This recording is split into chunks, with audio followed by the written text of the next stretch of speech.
আলেম ওলামাদের বিরুদ্ধে অবস্থান নিয়েছে, তাদেরকে লাঞ্ছিত করে জমিন থেকে তাড়িয়ে দিলেন।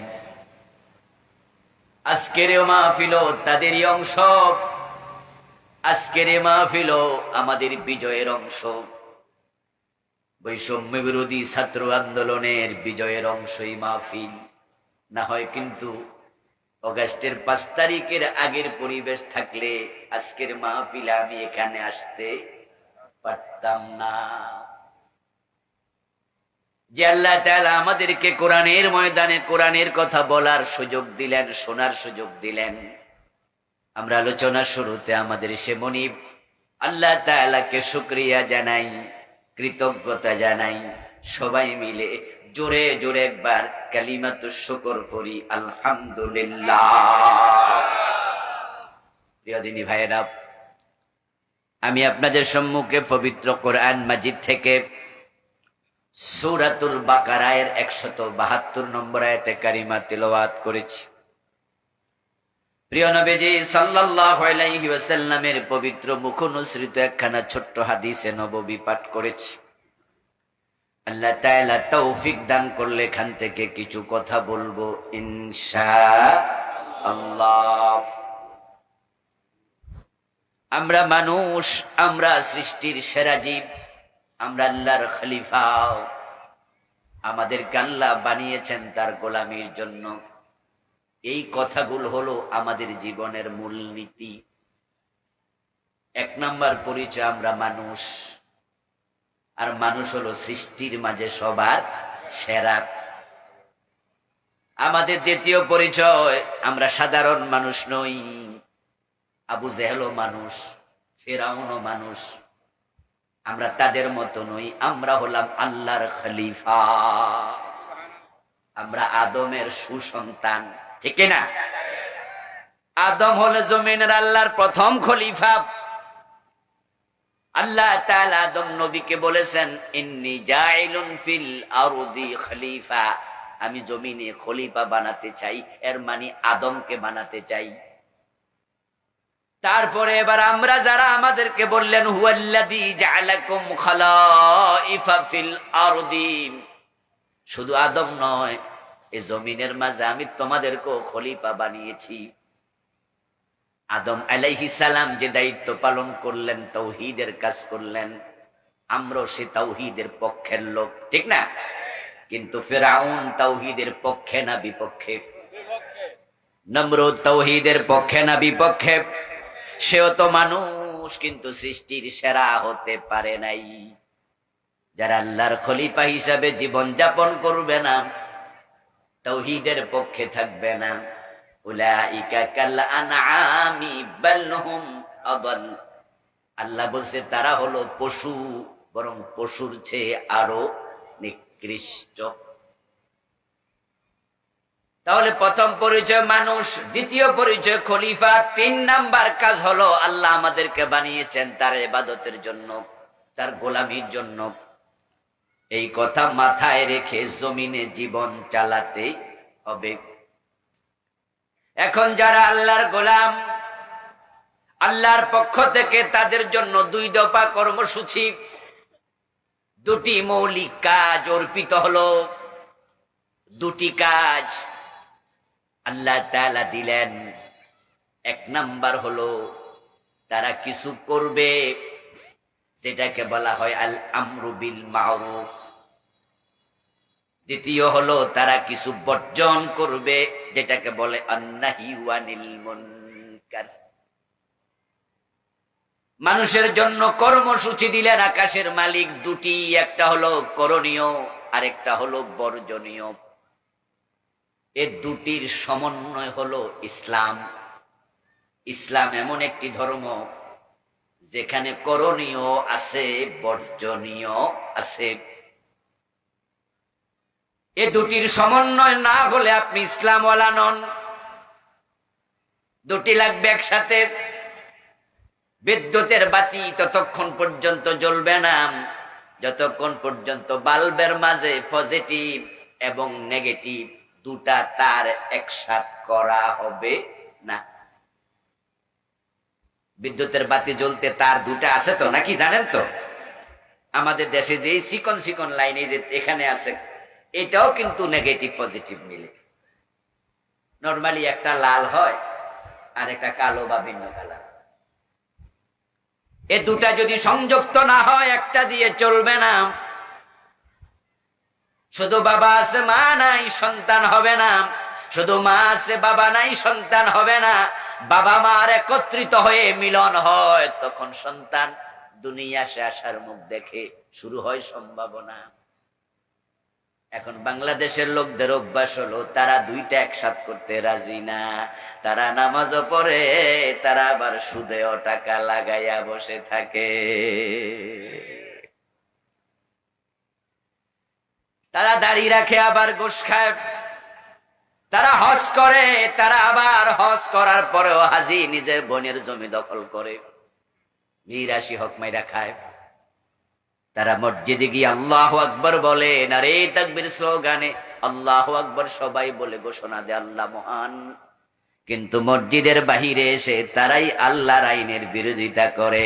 এমন নামাজিও আছে যারা মসজিদে আল্লাহর আইন মানে, অথচ সংসদে আল্লাহর আইন লাগবে এ কথা শুনলে চেহারা কালো করে ফেলে। শুধু কালোই করে না, আল্লাহর আইনের কথা শুনলে নামাজি মানুষ যে আল্লাহর আইনের কথা বলে তাকে রাজাকার বলে গালি দিতেও দ্বিধা করে না। একসাথে দুইটা সালাত, অথচ কথা এমন ছিল না। কুনতুম খায়রা উম্মাহ, তোমরা হলা সৃষ্টির মাঝে সেরা। উখরিজাত লিন্নাস, তোমাদেরকে মানবতার জন্য, মানবতার কল্যাণে বানানো হয়েছে। তা'মুরুনা বিল মা'রুফি ওয়া তানহাউনা আনিল মুনকার, তোমাদের কর্মসূচি দুটা। একটা হলো তোমরা সৎ কাজ করবে এবং আদেশ করবে, অন্যায় করবে না, এবং অন্যায় যেখানে সেটা মেনেও নেবে না। আমাদের জীবনে আছে করণীয় এবং বর্জনীয়। তো আজকের মাহফিলের আমার প্রতিপাদ্য হবে, আলোচ্য বিষয় হলো বর্জনীয়। আমি যে আয়াতে কারিমা পড়েছি সেখানে বর্জনের কিছু বিষয় এসেছে। আপনি নামাজ পড়বেন, রোজা রাখবেন, হজ করবেন, যাকাত দেবেন, টুপি আছে, দাড়ি পাঞ্জাবি পাগড়ি সব আছে, কিন্তু আপনি হারামের সাথে সম্পৃক্ত, আপনার কোনো ইবাদত আল্লাহ পর্যন্ত পৌঁছবে না। এজন্য আসলে ইসলামটা নেগেটিভ দিয়ে শুরু হয়, বর্জন দিয়ে শুরু হয়।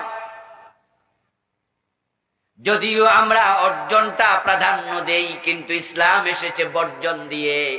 তাই যে কালেমা পড়ে আমরা মুমিন হই, সে কালেমাও কিন্তু লা শব্দ দিয়ে শুরু।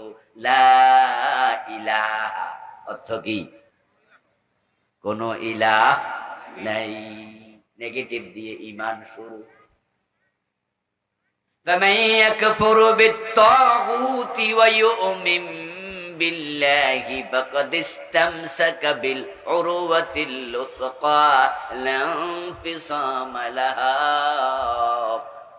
ঈমান আনার নিয়মই হলো আগে কুফরি করো তাগুতের সাথে, আগে নেগেটিভ চিন্তা লালন করো।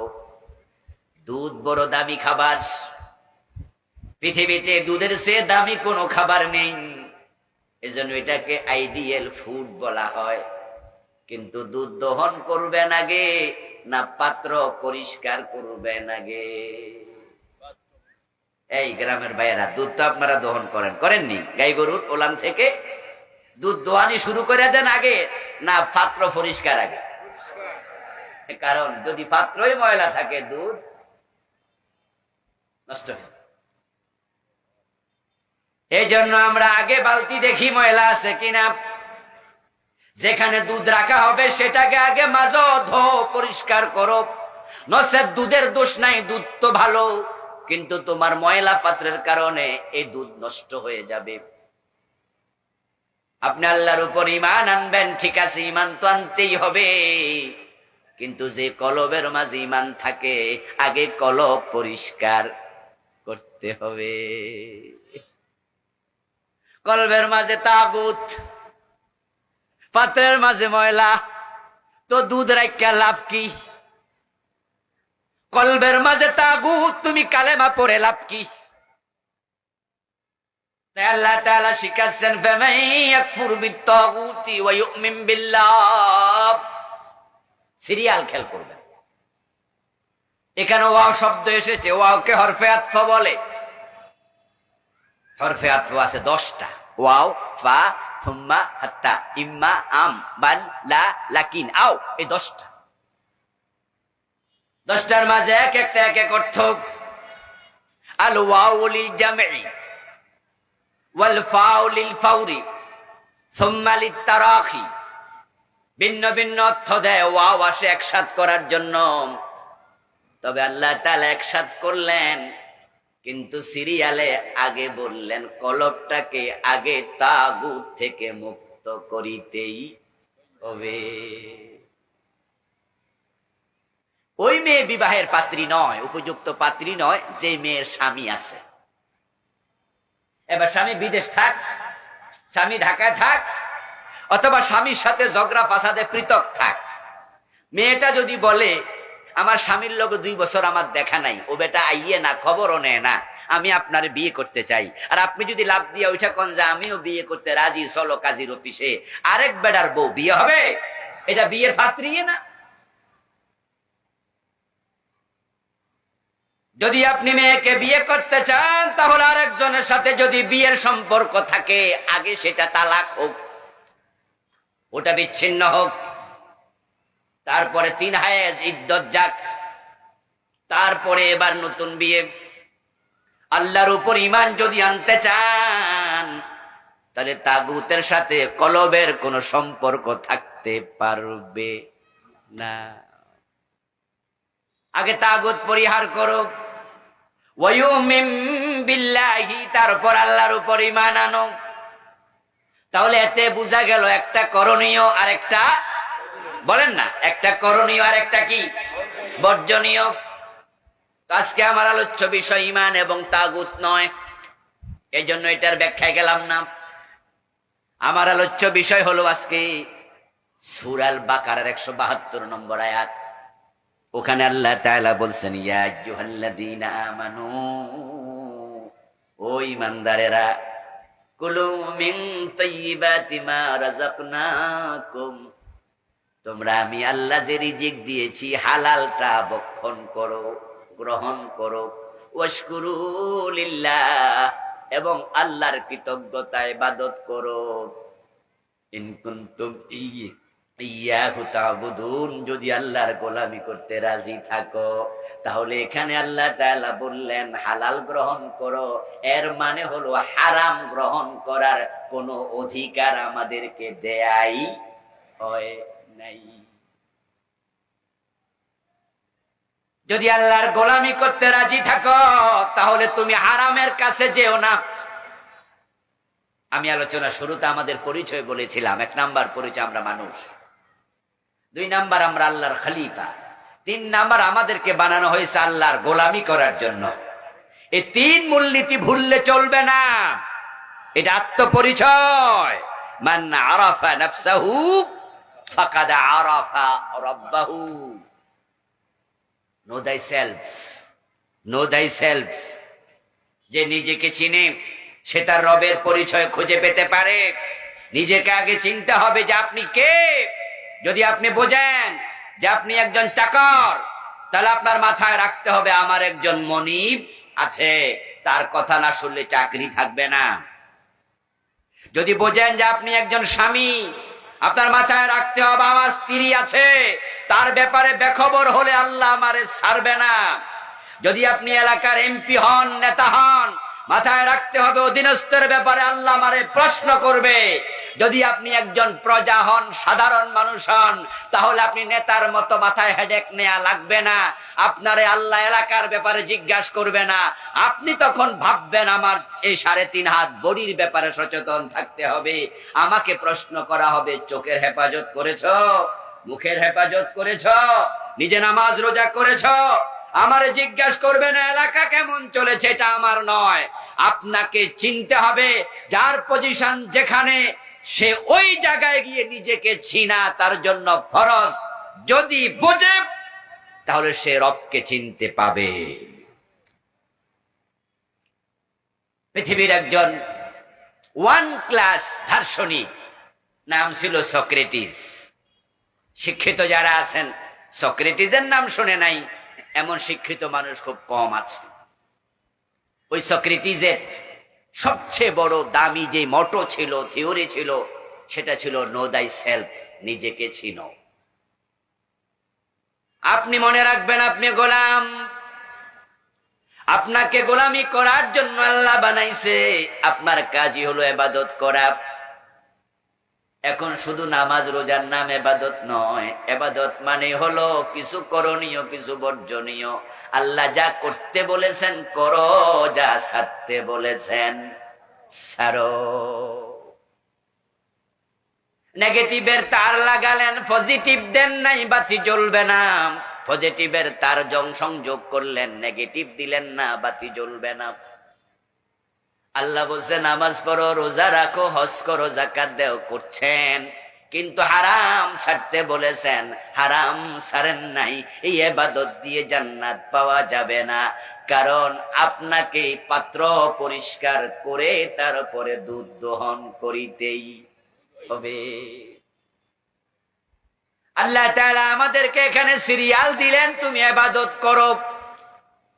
আল্লাহর গোলাম যদি হও, এখন ইবাদতের আগে বলছে কুলু মিন তাইয়্যিবাত, হালাল খাও। যদি কেউ হারাম খায় তার ইবাদত আর কবুল হবে না। তালাবু কাসবিল হালাল ফরিদাতুম বাদাল ফরিদা। প্রিয় নবীজির হাদিস, যত ফরজ আছে হালাল জীবিকা অর্জন করা হলো সকল ফরজের বড় ফরজ, অন্যতম শ্রেষ্ঠ ফরজ। বরং হালাল জীবিকা অর্জনকে আল্লাহ তাআলা সিরিয়ালে 1 নম্বরে দিয়েছেন। কুরআন মাজিদের অন্য আয়াতে আল্লাহ তাআলা বলেন, ইয়া আইয়ুহার রাসূলু কুলু মিনাত তাইয়্যিবাতি ওয়া আমালু সালিহা। ও আমার রাসূলেরা, হালাল খাও এবং নেক আমল করো।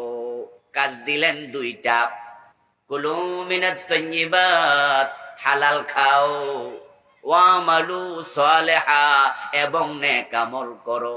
এই 2টা কাজের মাঝে সিরিয়াল আমলের আগে না হালালের আগে। এতে বোঝা যায় আমল করার আগে হালালের গুরুত্ব দিতেই হবে। এই দেশের কত মানুষ আল্লাহ তাআলার সামনে গিয়ে আমলনামা দেখবে একবারে খালি, কোন নামাজের একটা সওয়াবও নাই, নামাজের কোনো সওয়াবই নাই, অথচ সে তাহাজ্জুদ গুজার ছিল। আল্লাহ তাআলাকে বলবে, রব আমার নামাজের সওয়াব কোথায়? আল্লাহ তাআলা বলবেন, বান্দা তুমি নামাজ পড়েছো, তবে সুদের টাকা খেয়েছো। তোমার পেটের মাঝে সুদের টাকার খাবার ছিল, তোমার গায়ের জামার মাঝে সুদের টাকার অংশ ছিল। আমার রাসূল কি তোমাকে বলে নাই, মান ইশতারা সাওবান বিআশারাতি দারাহিম ফীহি দিরহামু হারাম লাম ইয়াকবালিল্লাহু লাহু সালাতাহু মা দামা আলাইহি। 1000 টাকা 100 টাকা দিয়ে কাপড় কিনেছে, 99 টাকা হালাল, 1 টাকা হারাম। ওই কাপড় পরে যতই নামাজ পড়ো আল্লাহ 1 রাকাত কবুল করবে না। সুদের টাকা খাইয়া শরীর মোটা করছেন, তাজা করছেন, সুদের টাকা দিয়ে আজকে চাল কিনছে, আজকে সুদের টাকা গোশের টাকা দিয়ে বাজার খরচ করে তরকারি খাইছে। এই বেটাই মাগরিবের নামাজে সারের নামাজ পড়তেছে। এমন নামাজি আপনাদের বিরোজলি এলাকায় আছে কিনা? যায় নামাজ সুদের টাকা, হারাম টাকা, গায়ের জামাটা হারাম টাকা। ও বান্দা, তোমার আমল নামায় নামাজ তুমি সওয়াব পাবে কেমনে? তুমি তো হারাম খাইতা। সহিহ মুসলিমে এসেছে, কালান নবী সাল্লাল্লাহু আলাইহি ওয়াসাল্লাম, ইন্নাল্লাহা তাইয়্যিব লা ইয়াকবালু ইল্লা তাইয়্যিবা। প্রিয় নবীজি বলেছেন, আল্লাহ নিজে পবিত্র, তিনি অপবিত্র কোনো কিছু কবুল করে না। তুমি হারামের সাথে থাকবা, তোমার কিচ্ছু তিনি নেবেন না।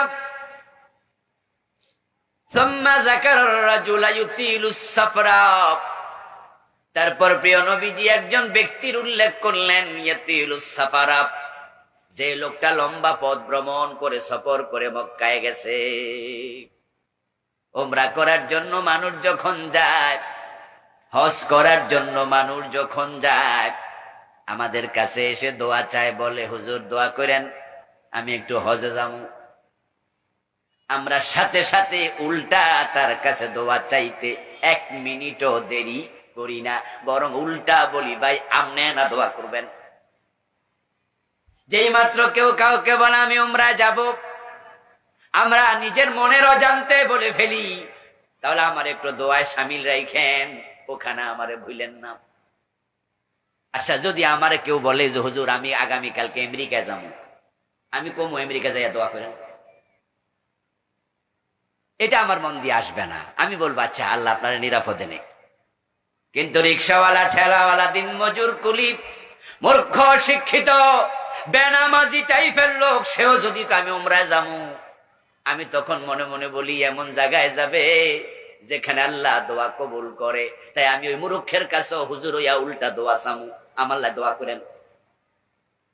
এর পিছনে কারণ হলো আমরা সবাই বুঝি ওই পবিত্র জায়গা দোয়া কবুল হয়। সহিহ মুসলিমের এই হাদিসে প্রিয় নবীজি বলছেন ইয়াতিলুস সাফারা, লোকটা লম্বা সফর করেছে, আগবারা ওয়া আশআসা, এবং তার মাথার চুলগুলো এলোমেলো, তার শরীরটা ধুলিমালি মাখা। হয়তো সৌদি আরব গিয়েছে, দুবাই থেকে গিয়েছে, কাতার থেকে, ইয়ামান থেকে, সিরিয়া থেকে, 300 মাইল 500 মাইল ঘোড়া দৌড়ায়া গেছে, ওট চড়ে গেছে, পায়ে হেঁটে গেছে। রাসূলুল্লাহর জামানার উদাহরণ রাসূল দেন। তাই তার গায়ের মাঝে বালি ধুলাম, ওই ধুলা বালি লইয়াম সাদা কাপড় পরে আরাফার ময়দানে হাত তুলে 2 হাত আকাশের দিকে আল্লাহকে ডাকে, ইয়ামুদ্দু ইয়াদাইহি ইলাস সামা,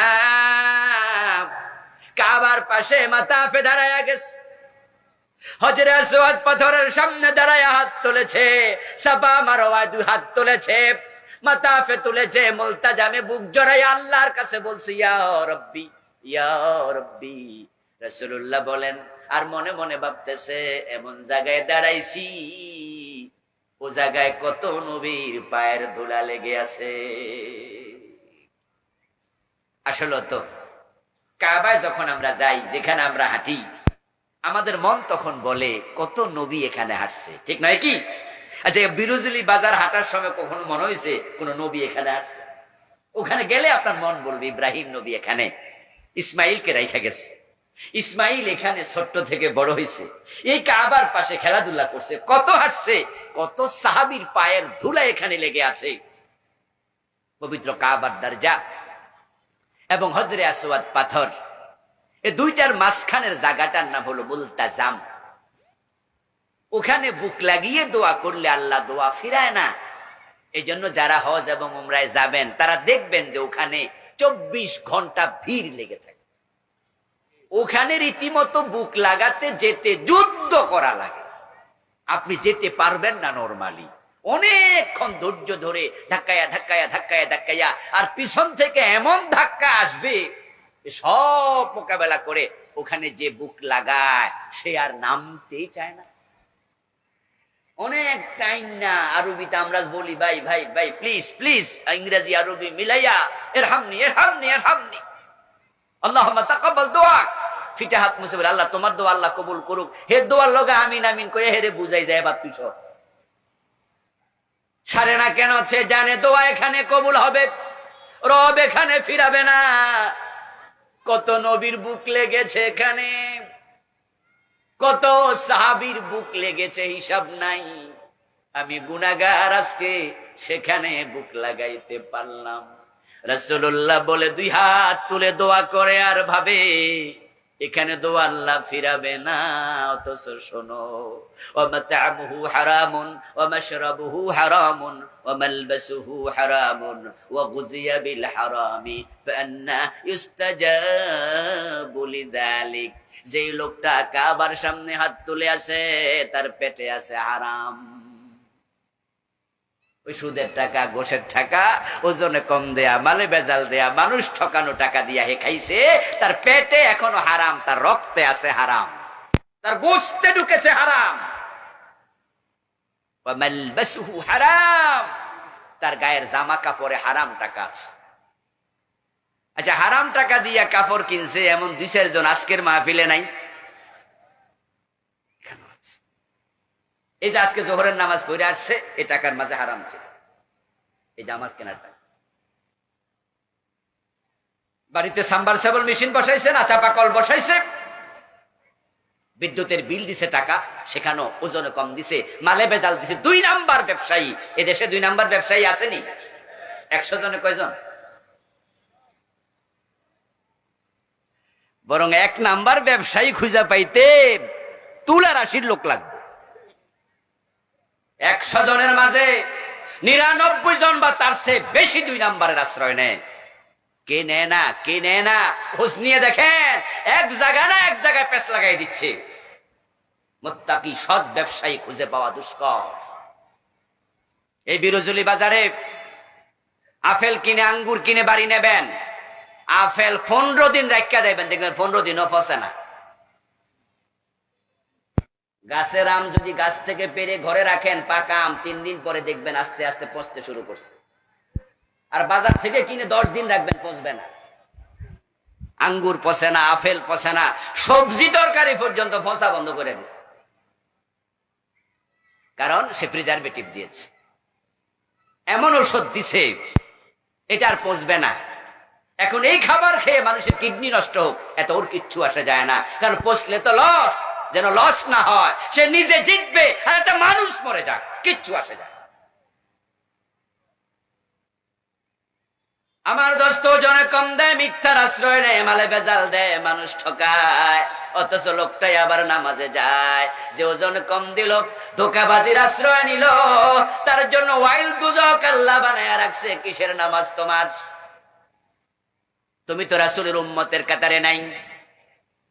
প্রিয় নবীজি সাল্লাল্লাহু আলাইহি ওয়াসাল্লাম বাজারে গেলেন, দেখলেন একজন আল্লাহর বান্দা স্তূপ আকৃতি করে 1 স্তূপ খাবার নিয়ে বসে আছে বিক্রি করার জন্য। হতে পারে সেটা ধান, হতে পারে সেটা চাল, হতে পারে সেটা গম। 1 স্তূপ খাবার তার সম্মুখে। আল্লাহর হাবিব সাল্লাল্লাহু আলাইহি ওয়াসাল্লাম স্তূপের ভিতরে পুরাটা হাত ঢুকায়া দিলেন। ফাওয়াজাদা বালালান, প্রিয় নবী ভিতরে হাত ঢুকায়া দেখেন ভিতরে ভিজা ভিজা মনে হয়। সিক্ততা অনুভব করে তিনি 1 মুষ্টি খাবার ভিতর থেকে টেনে বের করলেন, করে দেখেন এটা ভিজা, পানিতে ভিজা। ফাকালা, রাসূল বললেন, মা হাদা?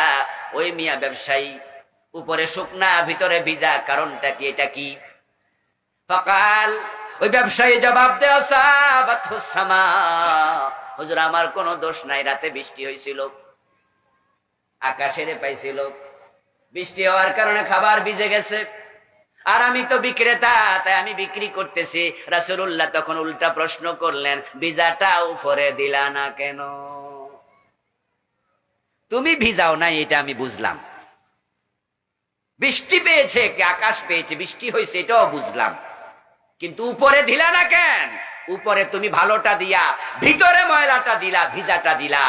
শোনো, মান গাশশা ফালাইসা মিন্না, আমি বুঝে নিয়েছি তুমি ক্রেতাকে ধোঁকা দিতে চাইছো, আর যে ব্যক্তি মানুষকে ধোঁকা দেয় সে আমার উম্মত থাকে না।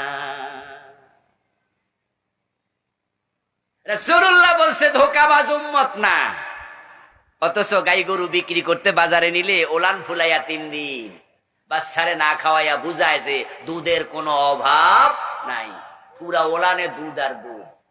প্রথম দিন বেশি ভাই, পরের দিন পায় না। এই যে ধোঁকাবাজি, এটা কি টুপিওয়ালারা করে না? হ্যাঁ, টুপিওয়ালা, নারীওয়ালা সবাই করে। রাসূলুল্লাহ সাল্লাল্লাহু আলাইহি ওয়াসাল্লাম বলছেন, তুমি আল্লাহর ঘরের সামনে কেন? তুমি যদি কাবার ভিতরে ঢুকেও দোয়া করো, যার পেটে হারাম, রক্তে হারাম, কাপড়ে হারাম, পান করে হারাম, তার দোয়া কাবার ভিতরে করলো আল্লাহ কবুল করে না। হারামের সাথে সম্পর্ক থাকলে আল্লাহর জান্নাত পর্যন্ত পৌঁছতে পারবেন না। সুদে টাকা লাগাইয়া মসজিদের সভাপতি, সুদখোর সভাপতি, সিনেমা হলের মালিক, মসজিদ বানায়, মসজিদের মোতাওয়াল্লি। কি ভাবছে? ভাবছে আল্লাহ তাআলাকে কিয়ামতের দিন বলে দেবে, আল্লাহ সুদ খাইলে খাইছি, কিন্তু নামাজ তো সারি নাই। আর হুজুররা ওয়াজ করছে নামাজ জান্নাতের চাবি। তো আল্লাহ আপনি আমার চাবিটা একটু দেন, আমি তো 5 ওয়াক্ত সারি নাই। আল্লাহ তাআলা সেদিন বলবেন, বান্দা যে হারাম খায়, যে হারামের সাথে সম্পৃক্ত থাকে, তার কোনো ইবাদত আমি আল্লাহ পর্যন্ত আসে নাই। এটা তোর মাথা পার হয় নাই, এটা ওখানে থেকে গেছে। সুদে টাকা লাগায়া মানুষ জান্নাত কেমনে খোঁজা, আমি এটা বুঝি না। কারণ যে সুদ খায় তার আমলনামায় 73টা গুনাহ লেখা হয়। সবচেয়ে ছোটটা হলো নিজের মায়ের সাথে জিনা করা। লিররিবা 73 বাবান আইসারুহু আন ইয়ানকিহার রাজুলু উম্মাহু। ও দোস্ত, 1 লাখ টাকা সুদে লাগালেন, মাসে আপনি 3000 টাকা পেলেন, তাহলে প্রতিদিন 100 টাকা।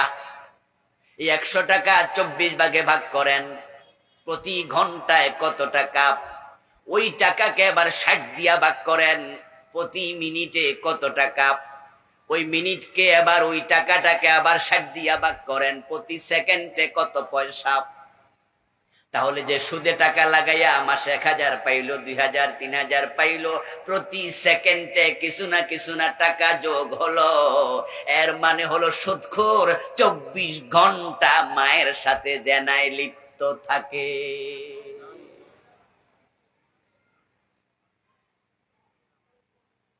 সবচেয়ে ছোট গুনাহ মায়ের সাথে জেনা। বড়টা কি? বড়টা আল্লাহ তাআলা কুরআন মাজিদে বলেছেন, ইয়া আইয়ুহাল্লাযীনা আমানু ওয়াযারু মা বাকিয়া মিনার রিবা ইন কুনতুম মুমিনিন ফাইন লাম তাফআলু ফাযানু বিহারবিন মিনাল্লাহি ওয়া রাসূলিহি। ও ঈমানদার, যদি মুমিন হও, সুদের সাথে সম্পর্ক রেখো না। যদি সুদ ছাড়তে না পারো, ওয়াইল্লাম তাফআলু, যদি সুদ ছাড়তে না পারো, ফাযানু বিহারবিন মিনাল্লাহি ওয়া রাসূলিহি, তাহলে আল্লাহ এবং রাসূলের বিরুদ্ধে যুদ্ধ ঘোষণা করো। রাসূলুল্লাহর বিরুদ্ধে যুদ্ধ করেছে, ওনার যুগে এমন কিছু মানুষ ছিল কিনা? একটু দয়া করে জবাব দেন না। ছিল? আচ্ছা, যারা রাসূলের সাথে যুদ্ধ করছে তারা মুমিন না কাফের? বলেন বলেন, মুমিন না কাফের?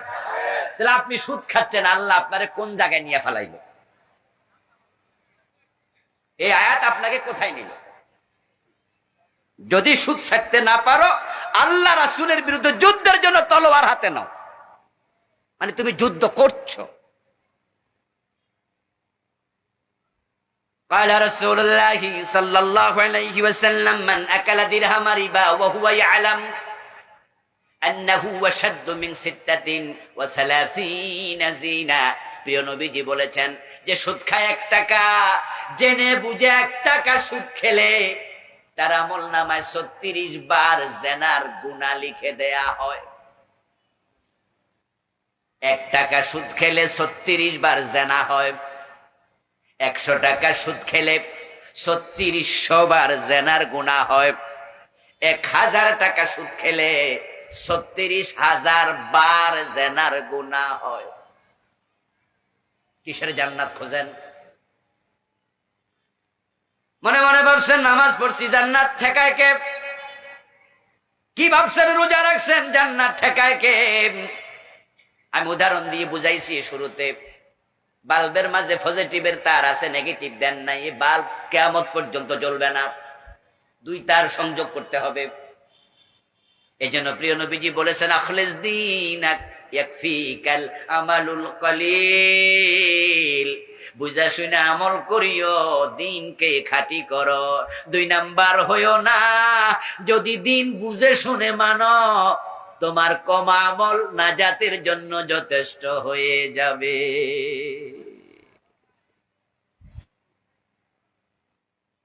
ও দোস্ত, 1000 টাকা সুদ খাওয়া মানে 36,000 বার জেনা। এত জেনা তো পতিতা নারীও করার বয়স পায় না। টাকা দিলে ইজ্জত বিক্রি করে এমন কিছু মহিলা আছে না? পচা পচা দুর্গন্ধ, কিট। টাকা দিলে ইজ্জত দিয়ে দেয়। যারা পতিতা, ওই পতিতা যদি দিন 10 বার জেনা করে, তাহলে তার 30 দিনে জেনা হয় 300 বার। তাহলে 1 বছরে কতবার? 30 বছরে কতবার? 40 বছর আমি পূরণ দিছিলাম, 80 বছর, তাও 36,000 বার হয় না। 80 বছর জেনা করবে কেমনে? বয়স তো থাকে না। যৌবন আসতে 15 বছর, 40 বছরের পরে চাইলেও আর জেনা করতে পারবে না, কাস্টমারই পাবে না। তাহলে একজন পতিতা পুরা জীবন জেনাকারিনী, 36,000 বার জেনা করে না। আর আপনি টুপি মাথার দিয়া, পাঞ্জাবি গায়ে দিয়া, ইমামের পিছনে খাড়াইয়া সুদে টাকা লাগাইয়া বসে আছেন। 1000 টাকা সুদ খেলেন, 36,000 বার জেনাকারী হয়ে গেলেন। পতিতা আপনার চেয়ে খারাপ না ভালো? আপনি পতিতার চেয়ে আরো নিকৃষ্ট, আরো নিকৃষ্ট। যেই সমস্ত মেয়েরা টাকা দিলে ইজ্জত দেয়, তারাও নিজের বাবার কাছে দেবে না, নিজের ছেলের কাছে ইজ্জত দেবে না। আর আপনি সুদ খান মানে মায়ের সাথে জানা করছেন, আপনার অবস্থান পতিতার চেয়ে আরো আরো নিচ। আচ্ছা, মরার আগে কি মালাকুল মউত আজরাইল আইসা কোনো আগাম সংবাদ দিয়ে যাবে? বলে যাবে যে আগামী অমুক মাসের এত তারিখে আসতেছি। আপনি বলবেন যে তাহলে তো মারাত্মক কথাবার্তা, সূত্র সব খাওয়া বন্ধ করে দিলাম, এখন থেকে আমি ভালো হয়ে গেলাম, প্রস্তুতি নেবেন, আজরাইল আসবে, এরকম কোন সম্ভাবনা আছে? তো যেদিন মরবেন ওদিনও সুদে টাকা লাগানো হইলটা কি? যারা সুদে টাকা লাগায় রাখছেন, আজকে যদি আজকে মৃত্যুটা হয়, অলরেডি আপনার সুদে টাকা লাগানো। আপনি জেনাকারী, চলছে 36,000 বার জেনার ওই গুনাহ নিয়মিত। সাবধান মুসলমান। প্রিয় নবীজি মেরাজের রাতে জাহান্নাম দেখলেন, জান্নাত দেখলেন। জাহান্নাম দেখতে গিয়ে দেখতে পেলেন একদল লোক। রাসূল বলেন, বুতুনুহুম কাল বুয়ুত ফিহাল হাইয়াত তুরা মিন খারিজি বুতুনিহা। দেখলাম কিছু জাহান্নামী, এক একটার পেট 3 তলা বিল্ডিং এর মতো বড়, বিশাল বড় বড় পেট। জাহান্নামী শাস্তি, পেটের ভিতরে আল্লাহ তাআলা অজগর সাপ ঢুকাইয়া দিছে। বাহির থেকে দেখা যায়। আমাদের বিভিন্ন যারা একটু শৌখিন মানুষ, এমন বিভিন্ন বাড়িতে গেলে দেখবেন যে মাছ আছে গ্লাসের ভিতরে, পানিও আছে, মাছও আছে। আসেনি? ইকুরিয়াম দেখছেন নি আপনারা? আপনাদের এলাকায় আছে কিনা জানি না। বিভিন্ন বাজারেও বেচে, যে কত সুন্দর করে কাঁচের গ্লাস দিয়া বাক্সা বানাইয়া এর ভিতরে পানি দিছে, পানির ভিতরে কত মাছ হাঁটে। বাহির থেকে দেখা যায়। আজকেই আপনার আবিষ্কারের কারণে হাদিস বুঝতে সহজ। রাসূলুল্লাহ বলছে, আমি জাহান্নাম পরিদর্শনে গিয়ে দেখি বিশাল বড় বড় পেট, অজগর সাপ হাঁটতেছে, সবল মারতেছে, মাংস খাইয়ে ফেলতেছে। বাহির থেকে আমি দেখতে পাচ্ছি। নাউজুবিল্লাহ পড়া। অভিনব শাস্তি। বলতো, ইয়া জিবরিল মান হাউলা। আমি প্রশ্ন করলাম, ভাই জিবরিল, এই জাহান্নামী মানুষগুলোর অপরাধ কি? তারা কারা? কি অপরাধে আল্লাহ এত বড় করে পেট বানাইছে? কি অপরাধে পেটের ভিতরে অজগর সাপ ঢুকাইয়া দিছে? জিবরিল আমিন জবাব দেন, হাউলা ইয়াকালাতুর রিবা। ও নবীজি, এই মানুষগুলো হলো দুনিয়ায় যারা সুদখোর ছিল।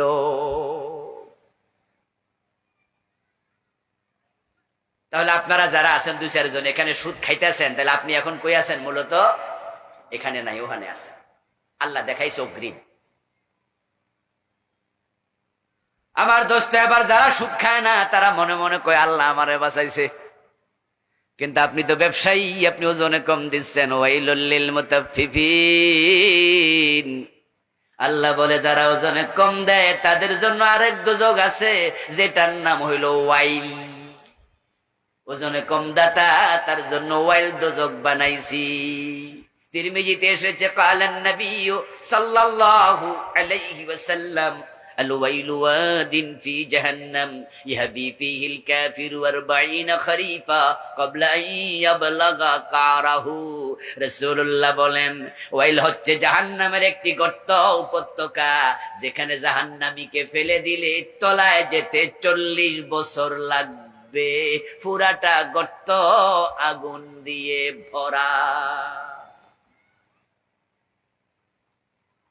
এখন যারা ব্যবসা করে না, ওজনে কম দেয় না, তারা বলে যাক বাঁচলাম।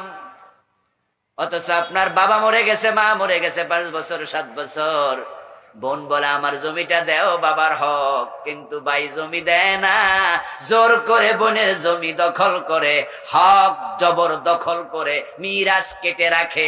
এমন ভাই আছে না নাই? অথচ উনি মসজিদ কমিটির মেম্বার, রমাদানে হুজুরে 10 দিন খাওয়ায়। ও দোস্ত, তোমার জান্নাত কই? প্রিয় নবীজি বলছেন, মান কাতা মিরাস ওয়ারিসিহি কাতা আল্লাহু মিরাসাহু মিনাল জান্নাহ।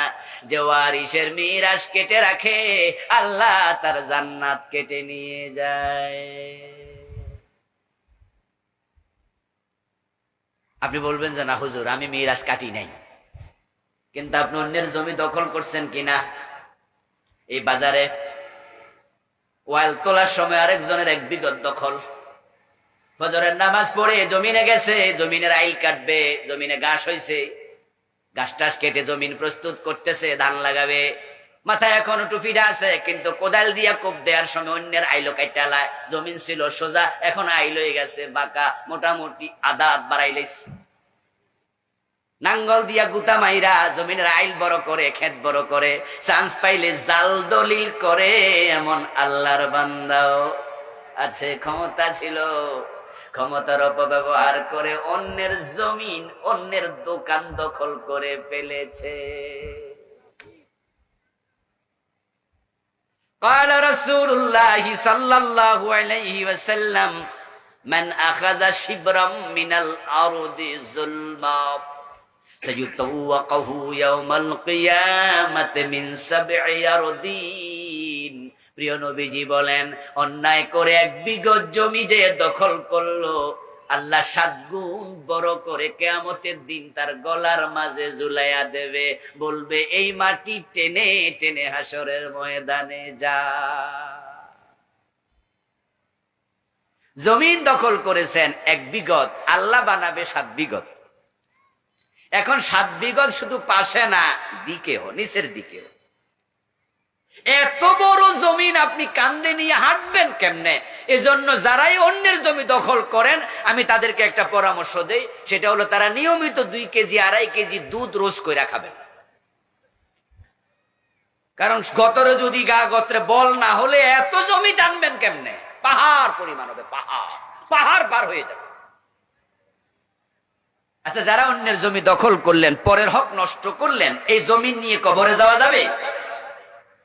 সাথে থাকবে শুধু 3 খান সাদা কাপড়, আর কাছে কিচ্ছু নেই। হাতের ঘড়ি, পকেটের মানি ব্যাগ, হাতের মোবাইল, হাতের আংটি, গায়ের জামা কাপড় পর্যন্ত খুলে রেখে দেবে, উলঙ্গ বানাইয়া কবরে পাঠাইয়া দেবে, এমন জায়গায় শোয়াইয়া দেবে যেখানে বিছনা চাদর দেওয়ার সিস্টেমও নাই। শুধু সঙ্গী কাপড়ের কাপড়, 3 কাপড়, বিঘা বিঘা জমি থেকে যাবে মাঠে। কার জন্য জমি দখল করলা? কে খাইলো আর মাইরি খাবে কে? এমনও তো হতে পারে সে কাপনের কাপড় বাজারে প্রস্তুত হয়ে দোকানে এসে গেছে। আশ্চর্য কাপড়, কাফনের কাপড় যে বানায় সে বিক্রি করে, যে কিনে সে পরিধান করে না, যে পরিধান করে এই কাপড়ের ব্যাপারে সে কিছু জানেও না। হতে পারে আপনার আমার কাফনের কাপড় বাজারে, আর আমি সুদ খাচ্ছি, আমি ঘুষ খাচ্ছি পাইলাট খাইয়াও। এক সেকেন্ডের নেই ভরসা, মরণ গাড়ের পরে বিপুল সম্পদ করছো জড়ো বুক বিলাসের তরে।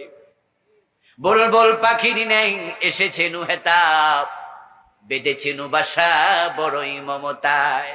সময় হলে শেষ সেরে পরিবেশ, যেতে হবে সে তাই নিয়তি যেথায়। হয়তো গাছতলায় না হয় বাসতলায়, কখন ডাক পরে কেউ জানি না। তাই ওয়াজ শুনলে চলবে না, আমলের প্রস্তুতি নিয়ে বাড়ি যেতেই হবে। নামাজ পড়ছেন, রোজা রাখছেন, নিজের মেয়েটা কলেজে যায়, বোরকা সিলাইয়া দেন না। আমি বলছি বর্জনীয় গুরু শিখবেন, হারাম পরিত্যাগ করো। যেই মেয়ে বেপরদায় চলে তার বাবা হয় দায়ুস। নিজের বউ বেপরদা অফিস করে আদালতে যায়, হাসপাতালে যায়, বাবার বাড়ি যায়, স্বামী বোরকা সিলাইয়া দেয় না। স্বামী নিজে নামাজি, জুমার দিন গিয়েছে, মসজিদে নামাজ পড়েছে, হুজুরের ওয়াজ শুনেছে, আর মসজিদ থেকে বের হয়ে মোবাইল হাতে নিয়ে বলতেছে, রূপালী বেগম জান্নাতের মা, অপর প্রান্ত থেকে বউ কয় জি, মনে আসিনি আজকে যে বিয়ের দাওয়াত, কমিউনিটি সেন্টারে যাবো। বউ কয় হ্যাঁ আমি সেজে গুজে রেডি। এই নামাজি স্বামী বাড়ি যায়, লিপস্টিক, আইলিনার, মাস্কারা দেয়া, সাজা গোজা সুন্দর একটা বউ।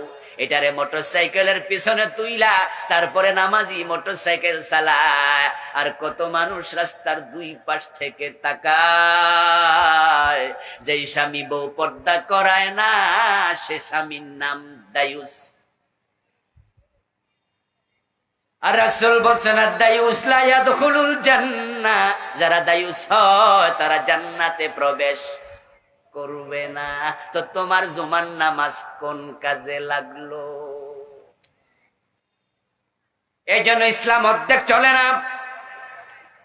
আমার ওয়াজ আপনার কাছে একটু শক্ত মনে হচ্ছে, তাহলে এতদিন যে নামাজ রোজা সব করলাম এগুলো বাদ নাকি? আমি বলবো হ্যাঁ দোস্ত, তুমি হারাম খাইলে তোমার গুলা বাদ। কথা আমার নয়, কথা আল্লাহ এবং তার রাসূলের। আল্লাহ হারাম ওয়ালার জিনিস নেয় না। অর্ধেক চলবে না, অর্ধেক চলে না। এই জন্য আল্লাহর বক্তব্য, ইয়া আইয়ুহাল্লাযীনা আমানু দুখুলু ফিস-সিলমি কাফা, ইসলামে যেহেতু এসেছো পুরা আসো, পুরা আসো, পুরা আসো, অর্ধেক নয়। বাংলাদেশে যে টাকার নোটগুলো চলমান আছে, সবচেয়ে বড় টাকাটা কত টাকা? কত টাকা? 1000 টাকা। 1000 টাকা বড় নোট। এখন আপনি মাগরিবের পরে বাজারে আসতেছেন, বউ আপনাকে বলল একটা মোমবাতি কিনে আনবেন 10 টাকা দিয়া। কারেন্ট তো হঠাৎ চলে যায়, মোমবাতি ঘরে নাই। আপনি দয়ার টান দিয়া দেখেন 1000 টাকার একটা নোট আছে, বাংটি কোনো টাকা নাই। মনে মনে ভাবলেন খরচ হলো 10 টাকা, ঘরে আছে 1000 টাকা। যদি আবার বাজারে গিয়ে হারাইয়া যায়, পকেট মারে নিয়ে যায়, তাহলে তো 990 টাকাই লস। আর মোমবাতি কিনার আগে হারাইলে 1000 টাকা লস। এত ঝুঁকি নিয়ে লাভ নাই। তাই 1000 টাকার নোট মাঝখান দিয়া ছিঁড়া, অর্ধেকটা ডয়ারে রাইখা মনে মনে ভাবলেন বাকিটা হারাইলো, 500 তো বাঁচলো। অতি বুদ্ধিমান 500 টাকা অর্ধেকের মূল্যমান নির্ধারণ করে ডয়ারে রেখে বাকি 500 অর্ধেকটা লইয়া দোকানে গিয়া বললেন যে ভাইজান 10 টাকার মোমবাতি দাও। দোকানদার দেবে তো? চুপ করে আছেন কেন? জবাব দেন। দেবে। বরং দোকানদার আপনার দিকে তাচ্ছিল্যের চোখে তাকাইয়া বলবে, আঙ্কেল এটা করলেন কি? আপনি টাকা ছিলেন কেন? আপনি বললেন মিয়া বুদ্ধি তোমার সে আমার কম না, মোমবাতি দাও 490 ফিরাই দাও। এবার দোকানদার বলবে পাগল হয়েছেন কবে, চাষি জানেনি, থাকার কথা ভাব নাই, বিরুজুলি আইলেন কেমনে? আপনি যতই বুঝান কেউ চলবে না, কেউ নেবে না, এই অর্ধেক নোট চলে না। ফজরের নামাজের ফরজ 2 রাকাত, 1 রাকাত পড়লেন দারুন 15 মিনিট লাগায়া সূরা ইয়াসিন দিয়া, আর 1 রাকাত না পড়ে বাড়ি চলে গেলেন, সওয়াব পাবেন কতটুকু? অর্ধেক নামাজ চলে না, আল্লাহ নেয় না। দুপুর বেলা ইফতার করলেন, সকাল থেকে রোজা, মনে মনে ভাবলেন 12:30 বাজে, সওয়াব 50% পাইছি, আল্লাহ নেবে না। অর্ধেক ইসলাম নিয়ে আল্লাহর সামনে গেলে আপনাকে আল্লাহ জান্নাত দেবে কেন? কুলু মিন তাইয়্যিবাতি মা রাযাকনাকুম ওয়াশকুরু লিল্লাহি ইন কুনতুম ইয়্যাহু তা'বুদুন। হালাল খাও, হালাল খাও, কিন্তু রাসূলুল্লাহ জানে এমন মানুষ সমাজে আসবে যারা হালাল হারামের মাঝে কোনো তফাৎ করবে না। সহিহ বুখারীতে এসেছে ক্বালান নবী সাল্লাল্লাহু আলাইহি ওয়াসাল্লাম ইয়াতি আলান নাসি জামানুন, মানুষের মাঝে একটা জামানা আসবে, লা ইউবালিল মারউ মা খাযা মিনহু আমিনাল হালাল আমিনাল হারাম। মানুষ সামনে যা পাবে তাই পকেটে ঢুকাবে, হালাল হারাম বিবেচনা করবে না। আপনাদের কাছে একটু জানতে চাইবো, উঠাউঠি করবেন না, আপনাদের কাছে জানতে চাইবো সেই জামানা কি আসবে না এসে গেছে? আসবে না এসে গেছে? হারামের সাথে সম্পৃক্ত লোকের সংখ্যা সমাজে কম না বেশি? আজকের এই মাহফিলে এমন লোক আছে কিনা? সিদ্ধান্ত আপনি নেবেন। আজকে আপনি সিদ্ধান্ত নেবেন। মনে মনে বলবেন যে হুজুর এত কঠিন সিদ্ধান্ত কিভাবে নিতে পারি? আপনাকে আমি পরামর্শ দিচ্ছি, আল কানাআহ, আল কানাআহ, আল কানাআহ। যদি আপনি হারাম থেকে বাঁচতে চান, আমার একটা পরামর্শ নিয়ে বাড়ি যান, সেটা হচ্ছে স্বল্পে তুষ্ট থাকেন। এই সিদ্ধান্তটা নেন। হালাল ভাবে আছে, কম কম দিয়ে খুশি। ও মিয়া শোনান প্রিয় ভাই, বেশি সম্পদওয়ালার নাম ধনী নয়, ধনী হলো সে ব্যক্তি যার অভাব কম। আমাদের দেশে আরো চাই, আরো চাই, আরো চাই, এমন লোকের সংখ্যাই বেশি। তাই যে যত বড় লোক তার ব্যাংকে ঋণ থাকে তত বেশি। এসালম গ্রুপ নাম শুনছেন? বাংলাদেশে যত ব্যাংক আছে অর্ধেকটি রেহে ভিক্ষুক বানায় ছেড়ে দিস।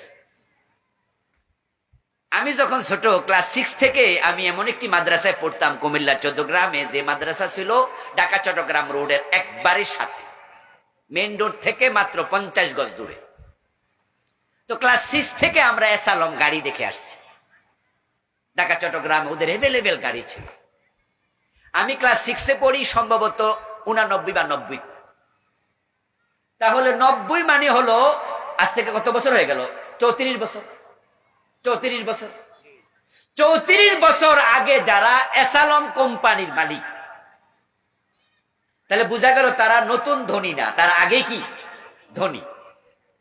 কিন্তু এই সরকার ক্ষমতায় আসার পরে সরকারের সাথে ভালোবাসার সখ্যতা বাড়াইয়া বিভিন্ন ব্যাংকের তারা এমন ভাবে লোপাট শুরু করলো, ব্যাংকের মালিকানা নিয়া হাজার হাজার কোটি টাকা বিদেশ পাচার করলো, সিঙ্গাপুরে নিয়ে গেল, মালয়েশিয়ায় নিয়ে গেল। রেজাল্ট কি দাঁড়ালো? আগস্টের 5 তারিখের পরে যখন শেখ হাসিনা পালাইছে, এসালমের ভাই যে কয়টা বেঁচে আছে সবগুলো একসাথে পালাইছে। আজ থেকে 8-10 দিন আগে তাদের মা মারা গেছে, মাকে মাটি দেওয়ার সৌভাগ্য একটা ছেলেরও হয়। এই 10-12 দিন আগে মা মারা গেছে। অথচ তাদের যে পরিমাণ টাকা ছিল, তারা এই হারামিগিরি না করলো কোনোই অসুবিধা ছিল না। সালমানের প্রমাণ, দরবেশ বাবা, ওদের লোনের পরিমাণ কত খবর নিয়ে দেখেন, হাজার হাজার কোটি টাকা লোন। কত? 34,000 কোটি টাকা।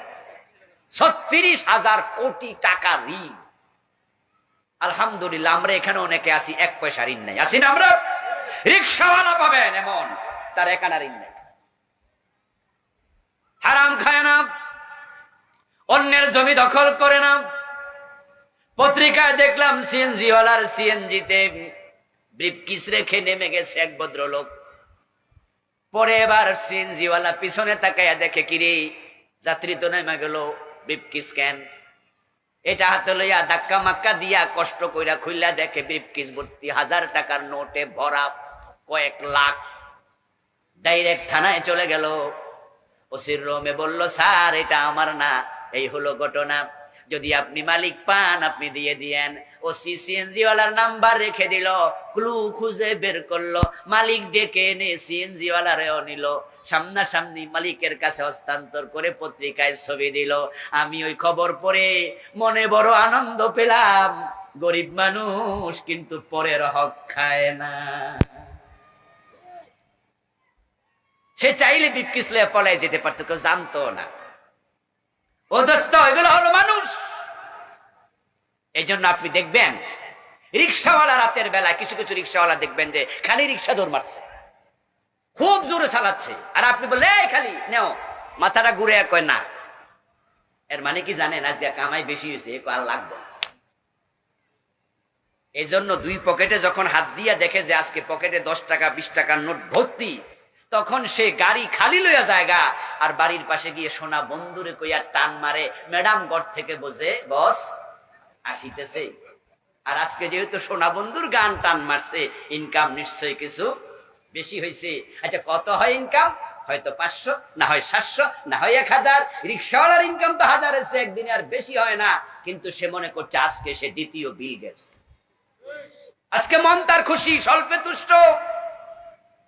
বাসায় যাইয়া এমন ভাবে রিক্সা থেকে নামে, মনে বিমান থেকে নামতেছে, বাপটাই আলাদা। আর বউ তো ঘরের দরজায় দাঁড়িয়ে আছে, সোনা বন্ধুর গান তো শুনছে, রিসিভ করছে বউ স্বামীকে। তারপরে ঘরে ঢুকে পকেটের টাকাটি যখন চৌকির উপরে খাটের উপরে ফেলে, পিচ্চি বাচ্চাটি আইসা তাকায়া তাকায়া দেখে আর ভাবে, আমার বাবা কোটিপতি, কত টাকা আজকে। বউ খুশি, বাচ্চা খুশি, রিক্সাওয়ালা নিজে খুশি।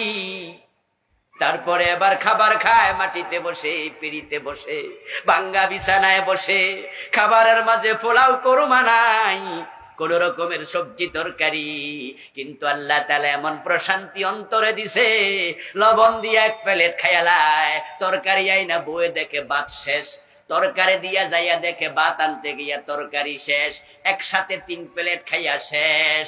আর তোমরা যারা হারাম খাইয়া কোটিপতি হয়েছ, আল্লাহ মুখে এমন তালা মাইরা দে, এমন রোগ দিয়া দে, ডাক্তার বলে খাইতে পারবি না।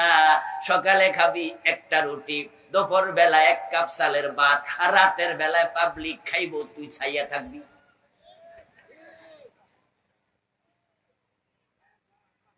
হারামে আরাম নাই, হারামে আরাম নাই। স্বল্পে তুষ্ট হন। কম টাকা আছে, পাজারো জিপের দিকে তাকায় আফসোস করবেন না, সাইকেলে চেড়ে খুশি থাকবেন, মানুষের প্রাসাদ দেখে আফসোস করবেন না, টিনের ঘরে থেকে খুশি থাকবেন, অল্প খাবেন, হারাম খাবেন না। দেখবেন আল্লাহ দুনিয়া আখেরাত দুইটাতে আরাম দেবে। দুনিয়াতে দেবে প্রশান্তি, আখেরাতে দেবে আল্লাহর জান্নাত। আর মানুষের হক নষ্ট করবেন, হারামের সাথে সম্পৃক্ত থাকবেন, এমন পেছে ফালাইব, ছেলে একটা হয়ে যাবে মদখোর, আর একটা হয়ে যাবে গাঁজাখোর, মাইয়া হয়ে যাবে নর্তকী, ছেলে আর একটা মাস্তান, আর একটার ক্যান্সার, এক একটা দেবে। নিজের বউ ঘরে থাকবে না। এই যে ঢাকা শহরে বড় বড় বিল্ডিং গুলো দেখেন, বড় বড় ব্যবসায়ী লোকদের নাম শোনেন, আপনারা ভাবছেন খুব আরামে আছে। অধিকাংশ অধিকাংশ অধিকাংশ ট্যাবলেট না খাইলে ঘুমে ধরে না। এত অশান্তি আল্লাহ ঢাইরা দিচ্ছে।